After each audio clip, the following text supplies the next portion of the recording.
Pilot training பண்றதுக்கு அஃபோர்டபுளான country தேடிட்டு இருக்கீங்களா? அப்போ இந்த வீடியோ உங்களுக்கு தான். தேர்ட் பிளேஸ்ல இருக்கக்கூடிய கண்ட்ரி எதுன்னு பாத்தீங்கன்னா மால்தீவ்ஸ். மால்தீவ்ஸ் வந்து இந்தியாவுக்கு பக்கத்துல இருக்குது. அதனால உங்களால ஏதாவது ஒரு எமர்ஜென்சி ஏதாவதுனா நீங்க வீட்டுக்கு போயிட்டு வரது கூட ஈஸியா இருக்கும். ஸோ மால்தீவ்ஸை பொறுத்த லெவலில் வெதர் கண்டிஷன் ரொம்ப சூப்பராக இருக்கும். அது மட்டும் இல்லாமல் இந்தியன் ஸ்டூடெண்ட்ஸ்க்கு நிறையவே சப்போர்ட் பண்ணுறாங்க. ஃப்ளையிங் ஹவர்ஸும் சீக்கிரமாக முடிக்க முடியும் அஃபோர்டபுள் ப்ரைஸில்.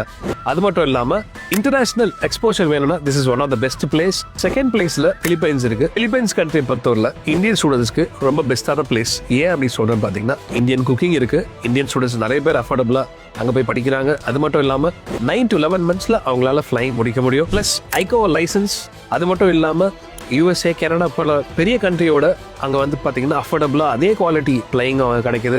நிறைய சிமுலேஷன்ஸ் இருக்க போகுது அங்கே. So you can go for Philippines. First பிளேஸில் எந்த கண்ட்ரி இருக்குன்னு தெரிஞ்சுக்க எங்களோட பேஜை ஃபாலோ பண்ணுங்கள். கமெண்ட் செக்ஷனில் காஸ்ட்னு டைப் பண்ணுங்கள். எல்லா இன்ஃபர்மேஷன்ஸும் நாங்கள் அனுப்பி வைக்கிறோம்.